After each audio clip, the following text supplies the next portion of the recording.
I hate it. I don't have it on my phone because of the, Right? but it just. So what do we want to call this? We'll do this a.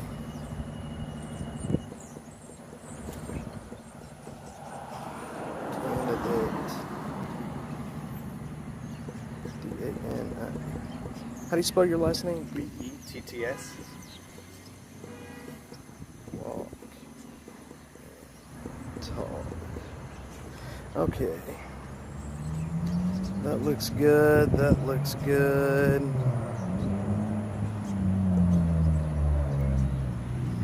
I assume we can't do it on both our feeds. Yeah, I couldn't really me? find a way. Yes, absolutely. Cool. Yep, absolutely. I will definitely do that. And if you want to share it, let me see. I think I can add. What is your Twitter? Betts for DA, B-E-T-T-S, F-O-R-D-A. B-E-T-T-S.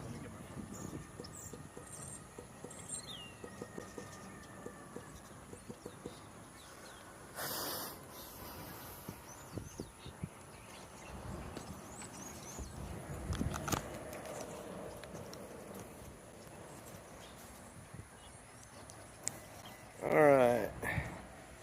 We should be live. Let me double check.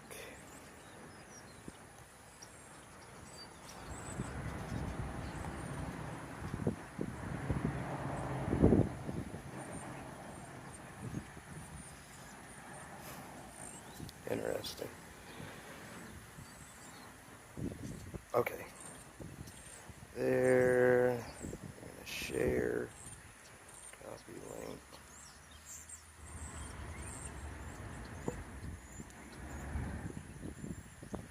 Okay.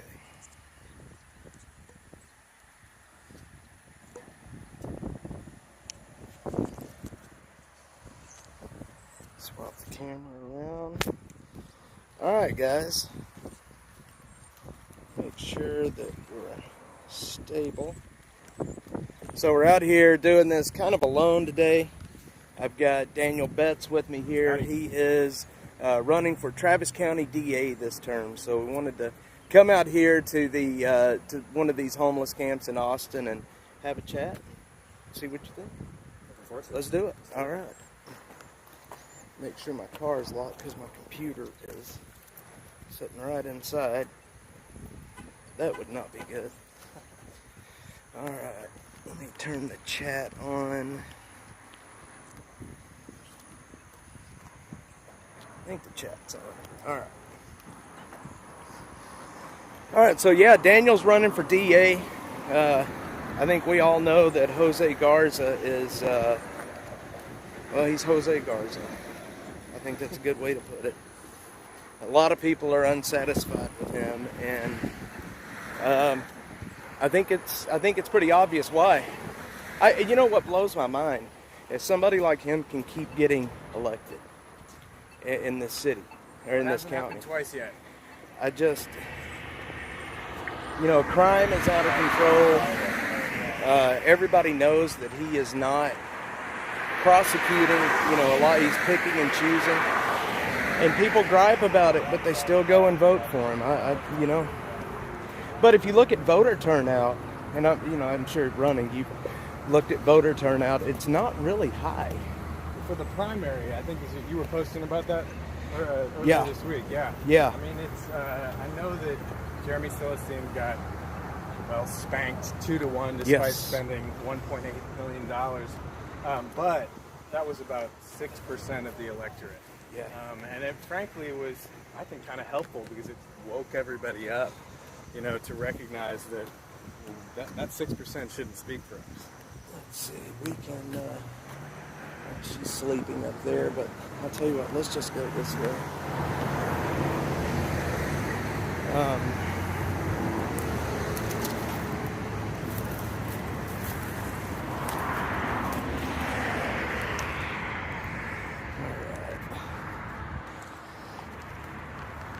So this area, I hope she's okay. I think she is.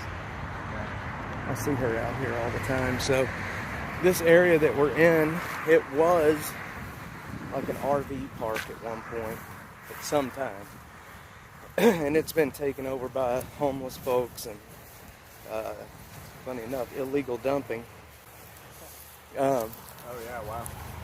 Yeah, you'll see it. It's bad back here. And what kills me is the code enforcement folks. They're never out here.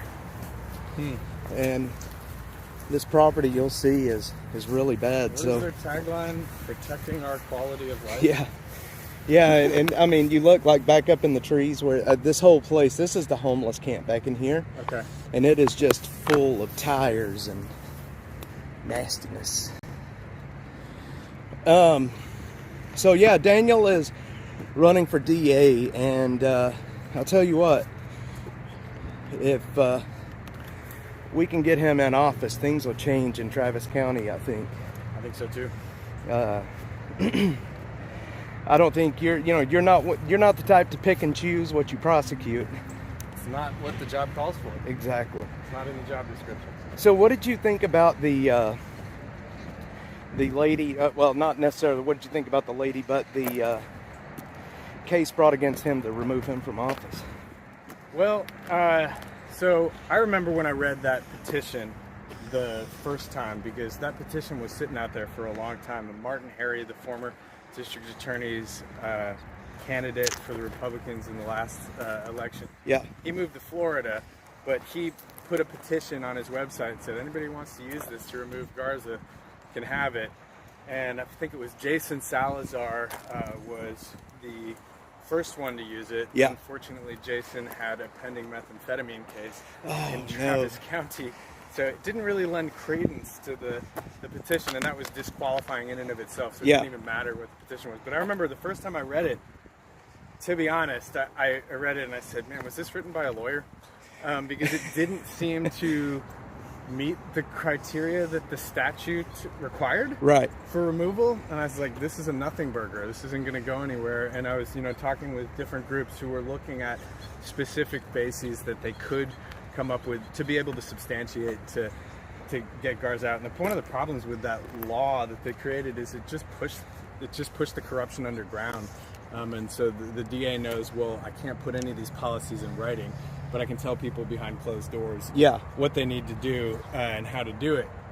And so it was difficult to find that. But then, when Mary Dupuy, Betsy Dupuy, when she filed it and Judge Dib Waldrop said it, well, that was crazy, because that seems to indicate pretty strongly that, man, this is crazy. This is crazy, isn't it? Oh my goodness, I was just talking. Yeah. Let me see. Let me let them see what you're looking at. This is an extreme fire hazard. Yeah, and obviously, I mean, Yeah. it's been burning. The last time I was out here, it was you could still smell it. It had burned pretty recently. That was about a month ago. Man. I don't know how it caught on fire, other than this looks like probably construction people Part of a dumping. house, yeah. And unless somehow some of the homeless folks accidentally set it on fire, or I'm not 100% certain, Yeah. but it's bad. Yeah, Martin, So- he filled that. He filled one of those out for me too. Oh yeah. And I've talked to Martin quite a bit about having Garza removed, and I just didn't think it was appropriate for me to get involved in that, trying to Sure. remove him. I mean, like, I kind of felt the same way. Like it would. I didn't want to file a petition because it seemed self-serving. Right. But when it did get filed, and then he said it, that seems to indicate to me that he's saying, because like, I don't know, like, what if the petition said Garza needs to be removed from office because he didn't take out the trash on Tuesday? Well, like, that's clearly a legal basis that's not sufficient, and no Right. judge would push that forward. But he pushed this petition forward and said that it could proceed, which seems to say that if you can prove the things that are in the petition, that it's sufficient for removal. And I've been continually shocked that the case moves and continues to move on. And we had a setting, I guess it was last week. Yeah, I was going to ask you, is it still active? I mean, I know that they were. It is still active. Surprisingly, nobody in the news reported on it whatsoever. Yeah. And I don't know what the judge is playing at or what his plan is. And that's Maybe Dib, he's right? Dib Waldrop, yeah. Dib Waldrop. From Comal County. So I don't know if he's trying to push it out, because there's conflicting legal theories about whether or not it removes him from office, and then if he were reelected, he could get back in, or if it disqualifies That him was from my question. future office. And if it disqualifies him, it doesn't matter when it's granted. Right. But if it removes him, perhaps the judge is delaying things Sure. so that can happen, because Jim Nichols, the DA from Bell, who's putatively the prosecutor on it, hasn't really done much and has been fine with Garza saying, "Oh no, we don't do that," and then saying that's the evidence. Yeah, it was interesting how this case is. It seemed like it was a good case for a while. Then all of a sudden, the story came out that they're trying to, throw it out, and that the judge was kind of pushing back on that a little bit. Yeah, requiring him to put it on the record, really. Yeah. And provide substantive evidence, not just, what did he say, like the hearsay statements of opposing counsel, which is kind of ridiculous to rely on. And so I don't know. I don't know what to make of it. And I think at the last hearing, the judge was, and I wasn't there, so I may get this wrong, but I think that from what I heard, the judge was saying that Ms. Dupuy needed to get an attorney if she was going to still be involved. That's in a right. She didn't substantive have an attorney, way. right?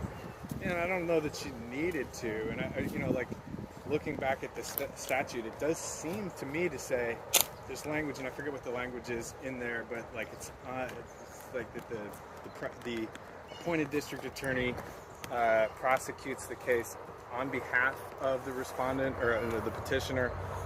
The specific language that they use in there isn't found in any other statute. Sure. So I don't know that there's real precedent for what it means. I don't know that it really matters either. So that's why it kind of seems like the judge may be getting intentionally lost in the weeds so that it can be pushed. So what do you think the the chances of actually having him removed? What would are the chances probably not very good? I think I'm pretty sanguine about it. I think it's 5 to 10% at this point. Okay. At least with this lawsuit, I think there may be other bases, because I think there are certain classes of offenses that he's just both systemically not prosecuting, and then also disincentivizing the police from prosecuting or from even arresting. Yeah, it's something else. Garza in this county, a lot of Soros money behind him, and that's pretty well known, the Soros money. Yeah, for sure. And I don't like to focus on that, because I don't like to focus on that language, because I right. think that then liberals will say that's a dog whistle for anti-Semitism, and it's definitely not the issue. Right. The issue is outside money. Right. Influencing our city. And Garza is a carpetbagger. He is. He's from DC, and he came down here with the intent of getting this office. It's funny that he characterizes himself as a Texan and pretends that he speaks Spanish when he doesn't. Good old Garza. So enough about Garza. I'll tell you what. I want to talk about you and what you want to do here. What you want to do in Travis County. What are your plans? Your first, when you take office, what are your plans? Are you going to make any big changes that you're thinking about? Yeah, for sure. Right now, cases are not indicted on a timely basis, and sometimes cases are really never indicted. Yeah. And so as a defense attorney, sometimes I don't even get discovery on a case. It sits for a few months, and if a defendant is in custody, after 3 months of not getting indicted, they're let out on a $1 bond by law. And if the case isn't indicted within 6 months, the case is dismissed under 3201. Thankfully, those 3201 dismissals, of which there are, I don't know, unfortunately, it's hundreds to thousands of them. Wow. Because unfortunately, the district clerk doesn't classify them different from other dismissals, and so she's been giving me a lot of pushback on getting those records. So if a person is arrested and put in jail, if they're not indicted by the grand jury within 3 months, they can get out on a dollar bill. Not can, but they're required by law. The Okay. judge doesn't even have discretion.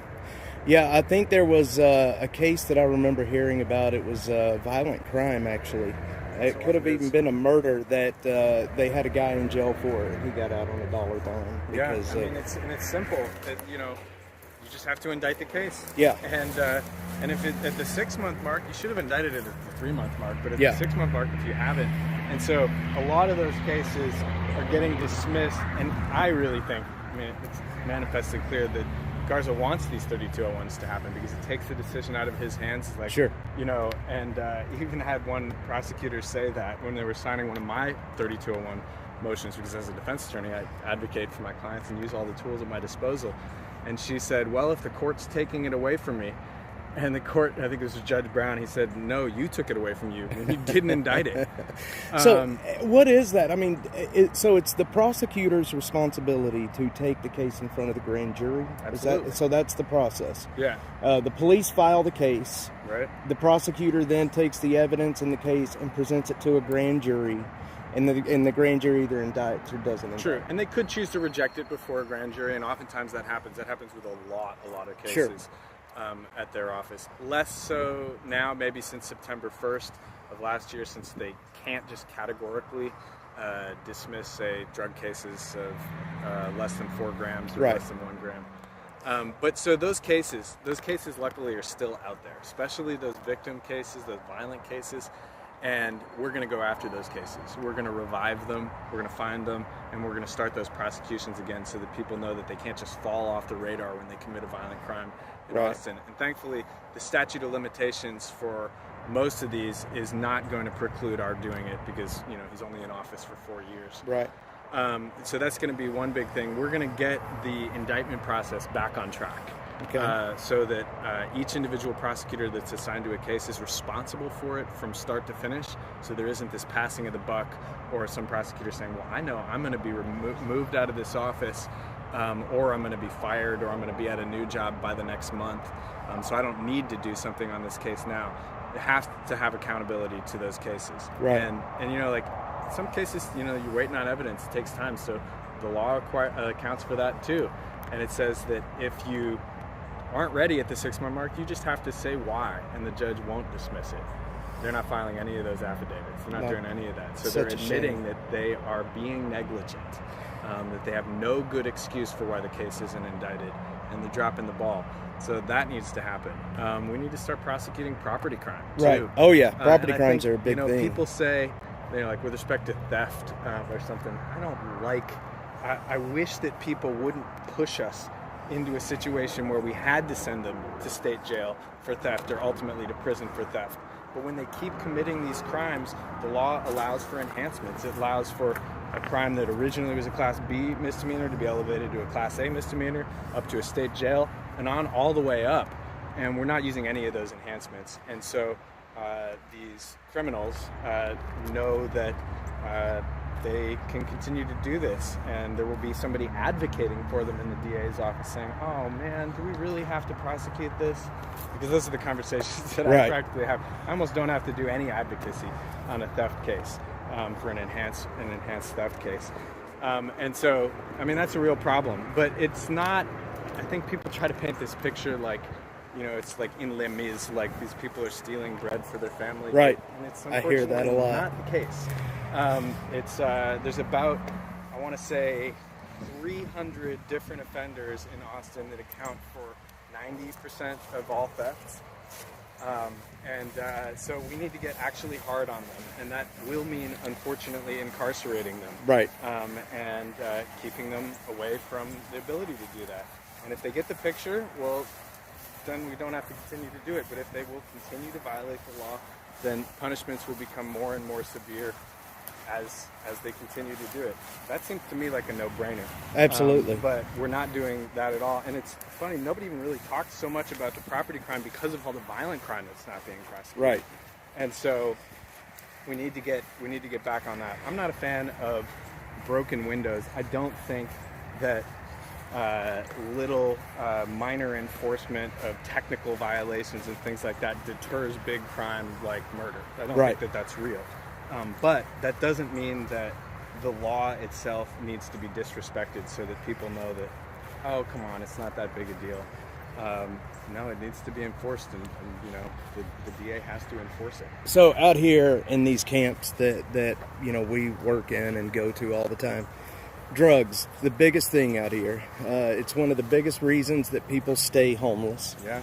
They're addicted. It's usually methamphetamines, but fentanyl, yeah, it's here. And right now, a lot of these drug crimes are just not being prosecuted. What is your stance on Yeah, I think that, even let's say low level? You get caught for with the a gram. DA. For the DA, it's all going to be felony stuff. So the really, really low level stuff like regular marijuana possession isn't going to fall under my purview. Okay. Good and information. And I think that you want to focus on the things that actually matter, which is methamphetamine and opiates that can kill people. Right. I mean, the methamphetamine, I'm a chemist by my training, and the methamphetamine that's out there on the streets right now is created with the P2P method and is not what's called stereospecific. And methamphetamine, the dextromethamphetamine is the right-handed version of the molecule. Yeah. That's the stuff that, like you can even get that prescribed as Desoxyn for ADHD, but when you don't do a good job with the chemistry, then you create left and right-handed versions of the molecule, this racemic mix. And that is extraordinarily detrimental to these people mentally. Yes. Within weeks of being on it, they are, damaged mentally, oftentimes for life. And so compassion is so important for people who are in situations like this. And it's not a matter of punishing them. It's a matter of creating the correct incentives to help them flourish. Sure. And we're not showing compassion for people when they're caught with, say, like, there's an example, and there's a lot of shame associated with, families whose members of their family are using drugs and are homeless and things like that. And so some of these stories really don't get told. But, like I have a friend who's a defense attorney who has a client who was caught with heroin and methamphetamine. To me, that should be a clear cry for help. Yes. And that's somebody who needs help. And what did Mr. Garza do? He gave that person pre-trial diversion. But the real crux is that he only required them to do a 15-hour drug education class, which is not sufficient to 15 hours. solve. It's not inpatient, it's not even outpatient, it's not intensive outpatient. Right.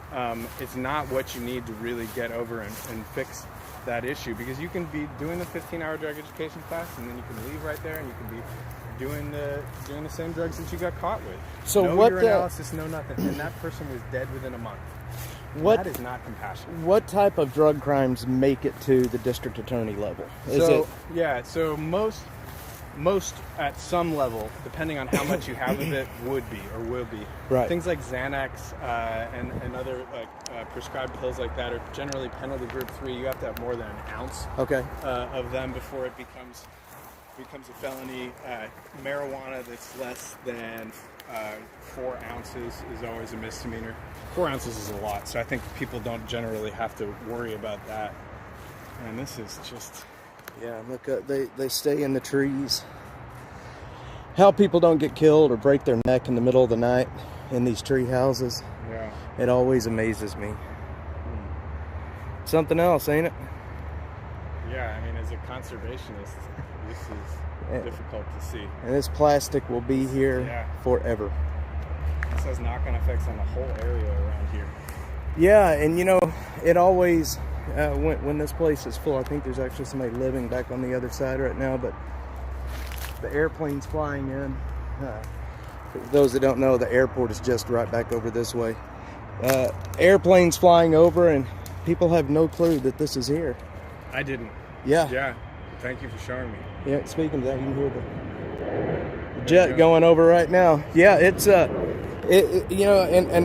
most of the camps in Austin are this way. You don't really know they're there until you walk off the street, and it's wild. But my biggest thing, especially during the summertime, is this. Yeah. The burning. We all know what kind of wildfire risks we have here, and sooner or later, one of these places is going to burn and it's going to kill people, and it's a shame. Again, not compassion. Yeah, no, definitely not compassion. I mean, look at this over here where people are sleeping. It kills me. Yeah, this is definitely wild. So, as far as a lot of people right now, and I wanted to get your thoughts on this, a lot of people right now keep focusing on the Supreme Court case as it pertains to homelessness, where The Supreme Court basically ruled and gave cities the ability to enforce the laws as they see, right? Yeah. What is your stance on homelessness? And as far, so one of the big things that I hear all the time is you can't criminalize homelessness. You can't put people in jail simply because they don't have a house. And my stance is there is a place for the justice system in homelessness. I think we should give people a chance to get off the street, to try to keep, get their life back in order, provide services. Then if you want to continue to come out and do this stuff to somebody's property, because we're on private property right now, Yeah. then there's a place in the justice system. So what is your take on that? Yeah, so I mean, like, public camping bans and things like that don't fall within the purview of the district attorney. Sure. That would be something, but that's not to cop out of the question. It's just to say that the tools that I would have as district attorney at my disposal are different. Right. And so I think that everyone who finds themselves in a camp here has some type of unresolved trauma. Yes, they do. Like 100%. And that what we see as the crimes are symptoms of that disease. Right. And so I think we need to stop treating the symptoms, homeopathically, essentially, and we need to do the hard work of trying to figure out, and it's almost always, I think, in some way, a failed social safety net that they don't have, or that they've been able to destroy based on their behavior, based on their personality, which may have been fractured as a small child before they had any agency Sure. in it. So we need to, I think that the solutions that work put community first, Yep. and establishing community. And it's not about just giving them a room or a house or some place to say housing first. I don't think is the right solution. I think Right. community first is the right solution. Absolutely. And I think that, it's oftentimes a spiritual malady as well. And so we're using tools oftentimes that are legal tools that don't, it's a completely different realm. Yeah. And so I think we have this squeamishness about the government being involved with any efforts by, churches and other religious organizations to help these people. But I think if those partners could get together more and help create that sense of community, and not just sense of community, but in fact true community, then we'd start to get to some real solutions. So that means like providing resources for dialectical behavioral therapy for people with personality disorders. That's the reason that they find themselves here. It does mean drug treatment. It does mean, as far as the criminal justice system, unfortunately, oftentimes a carrot is insufficient. Sure. And you need to have a stick, and I don't want to use the stick Yeah. against somebody like that, but you have to wield it. Right. The state does not, wield the sword in vain. Well, and right now, a big problem here is there is absolutely hardly any enforcement. Yeah. There's hardly any enforcement of the drug laws. And these folks, we talk to them weekly. They get emboldened out here. They know that they can get away with pretty much anything at this point, and so they do. Yeah. The Water Tower Camp, which was the one that we were going to go into, one of my followers on here reached out to me and said, hey, he had a trailer stolen, and they tracked it to that camp. He had an air tag on it. And so he went in there, and he thought they were going to kill him. He was that scared. It was freaky. He ended up getting the trailer back. He found it on Facebook Marketplace. But theft is a big problem, and theft, I think, is a symptom of homelessness. People steal because they have nothing else. And if you're not treating the symptoms and the causes of homelessness, you're never going to be able to, even put a dent in the problem. Look at this up here. I think that it's to some extent that need-based, but I think it's oftentimes more that, people feel that they've been victimized, and that means that it's okay for them to victimize someone else, or they justify it's a corporation. They Right. don't see the people behind it. They don't see like the completely innocent, kids who have to deal with not being able to get to daycare because their parents' only car was stolen. Right. Like real effects to people who are truly infected. Yeah, and it's just the damage to the environment. I mean, look at this. Whoever owns this property, which it's like 5 different corporations, Yeah. but let's just say it was an individual. it would cost them, there's no telling what it would cost them to clean this. And they get no help from the city whatsoever. I mean, if the city were giving them help, it would be drawing attention to the egg on their face. Yes. You know, and they want to Yeah. pretend like it doesn't exist. So- And that's not compassion either. There was a guy that slept in this bed right here. He got bit by a brown recluse and ended up in the hospital, and we haven't seen him again. I don't know if he lived, if he died. We have no clue what happened to him. But there's snakes, rattlesnakes, copperheads out here. The rats are horrible. And, you know, even these folks out here have no clue. That's just driving by. They have no clue it's here. But the last time we were here, there was a guy laying on this mattress, and he was just so off on fentanyl that, I mean, he couldn't even talk to us hardly. I mean, you can see, there's needles. If you just, you look down, there's needles everywhere. And I just don't get it, man. There's another one there. They're everywhere out here. It's just, I just can't believe that people think that this is compassion to have people living in these conditions. And to think that, and the other thing that kills me is they think that if I just give them a roof over their head, the problem's solved. And, and a lot of times, especially for addicts, you put a roof over their head and give them a stipend, give them some money every month, you're probably going to kill them quicker. Yeah. Why don't we give them $25,000 for a new home? Why not? And, just look at this. Let me turn the camera around. So, this is absolutely horrible. And people live in this. Well, obviously, not too many people are living here right now, but what happens? You have to call it living, too. Yeah, I guess surviving. Yeah. People come, they stay in these these camps, they trash them. It gets to the point to where the rats and the snakes and bugs are so bad that they can't stay here anymore. And so they go to the next spot and do the same thing there. So these spots, we call these dead camps, they're all over the city. And it's wild. This is a camp where we found some kiddos in it too. Really? When it was active, yeah. Oh my goodness. Yeah, it was back there a little ways. Yeah, I mean, that's the thing is like these traumas that I was talking about, these childhood traumas, they're a social contagion. They transmit, between families, not genetically, but it's a learned behavior. When this is where you grow up, you don't have any other frame of reference for any other type of what, idea of what thriving could be like. Yeah, it's wild. And, I think it's important, let me keep this around. I want to look in here and see. I'm so afraid one day we're going to find somebody dead in one of these camps.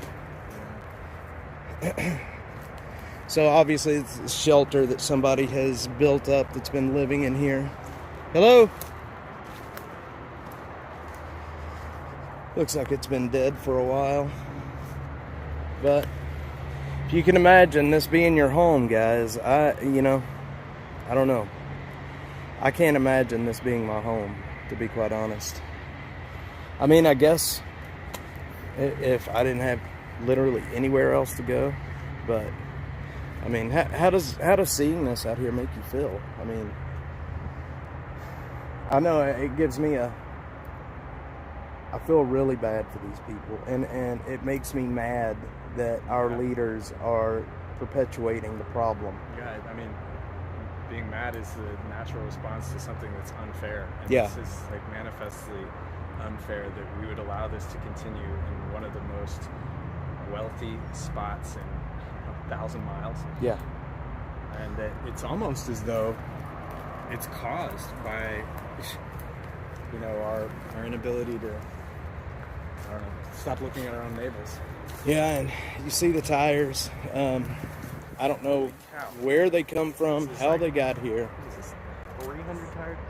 There is a bunch of tires. And you can see they've kind of stacked them up into kind of a wall over there. I don't know where they come from, honestly. Unless, a tire shop maybe dumped them, and then the folks living out here just kind of piled them up. I know about 6 months ago when there was people living out here, we talked to a guy, and he told me that he's starting a business with these tires. He told me to let him know if I ever needed a tire, he would put it on for me for $50. Sounds like methamphetamine to me. It is absolutely methamphetamines. Some of the craziest stuff built out here because of methamphetamines. No, I see the electronics having been disassembled. Yes, which is another everywhere. sure sign. Everywhere. And I mean, there's been, a lot of people, they build some of the most unique shelters and they do it so quickly. We'll come into an area and we'll have hardly anything. It'll be like this. And then we'll come back a week later and there'll be this elaborate, No, shelter for sure. set I mean, up. like, I'm ADHD myself. People who use methamphetamine are almost always self-medicating in some Yes. way for their ADHD. Those Yeah. people are people who can be, who could be, if they were productive, could be business owners like me, who could be leaders. Yep. They have all these tools naturally at their disposal, and we're wasting their potential. So speaking of that, you're a business owner here. Tell us about yourself. What your law practice? Tell us about how you ended up here in Austin. Yeah, for sure. Well, I did my undergrad at University of Chicago, and it's cold up there. It's very cold up there. And I needed a change of pace. And so I came down here. I also had, this is a weird story, but I had 1 year of eligibility left for Ultimate Frisbee, and I wanted to play for a much better team than University of Chicago had to offer. Right. And UT, Tough frequently, or what was called Tough at the time, frequently goes to nationals, and I had wanted to do that. And so I was able to do that during my first year of law school here, and that helped keep me a little bit sane. Nice. And I didn't expect to stay. I thought I would just be here, but Austin has a way of getting its hooks in you. Austin does have that ability. And, I haven't left. Yeah. And I've always ever done criminal defense, and so I'm a criminal attorney. So this is my wheelhouse. So you're not shy of the courtroom. No, that's where I thrive. And I mean, like, I tell you what, that I like to get a trial, and I've gotten maybe like 1-2 trials in the last 4 years, and that's been pushing. Right. Because they just don't try cases anymore, and it rolls down to the misdemeanor level. They don't try cases there either. I mean, I don't want to advocate against my clients, and I'm not, but it doesn't matter. They're giving away the farm everywhere. Yeah. And so the opportunities for real strong advocacy aren't as, or more few and far between than they used to. Yeah. And so, like, this is a real opportunity for me to advocate for this community that I love and been a member of for 17 years now. So you care about the community, and that, I think, you have a connection to the community, you care about the community, and I think that's something we're lacking in our current DA. I don't know. I think, it's just a shame what's happening, and there has to be change. And guys, I want to tell you, people out there say, well, a Republican could never win in Travis County, and I'm telling you that's not true. If we could get people to the ballot box, if we could get people out to vote, yes, we could take this thing. No doubt about it. Well, it's not we. I know the we, or if it is we, the we is not Republicans. Right. The we is independents. Yes. Democrats who recognize what compassion should look like. Right. And say we're not doing it. And of course also Republicans. But we need to, there's been so much division these last 4 years. It's horrible, man. It's not the right solution. And we need to find ways to bring ourselves back together. Like, public safety should be something that we can easily coalesce around. And, it's not about picking and choosing what laws to enforce. It's just merely about enforcing them. A lot of people have said, man, you could have won if you just ran as a Democrat, or you could have won if you just ran as an independent. And I am a Republican. Right. I've been a Republican, and I don't like a lot of the ways that the party has changed. But if I believe that, I shouldn't abandon it, because, we need to reform it. We need to be the change, like they say, that you want to see in the world. Yes. So that means dragging the party back to the center, establishing electable candidates who don't get lost in previous election results and trying to define themselves based on that, but really deal with the problems that we have here today. And so, and also, being running as a Republican gives me the longest runway. Jeremy didn't have enough of a runway to get off the ground, is what it kind of looks like. And so we've been able to hammer it and hit it hard And regardless of what comes out of this election, people are going to have had their eyes open to Mr. Garza, and I don't think he'll have another term if he gets this one. Yeah, I tell you, I just can't believe it. It blows my mind that he was elected in the first place. But so tell everybody, what do you want people to know? Well, I mean, the most important thing is to get the word out. We need to educate people, because you'd be surprised at, how many people I talk to who say, I can't believe Garza's going to get reelected. I wish we had a choice. Yeah. And we do have a choice. We have a choice. We have, a qualified criminal attorney who, unlike Mr. Garza, knows about criminal law. Right. And, that's one of the blessings of his of his lack of experience, is that he hasn't been able to be as effective at destroying our system as I think he wants to be. And you can see the frustration on his face when he occasionally comes out of his fortified basement. And you know how scary that is?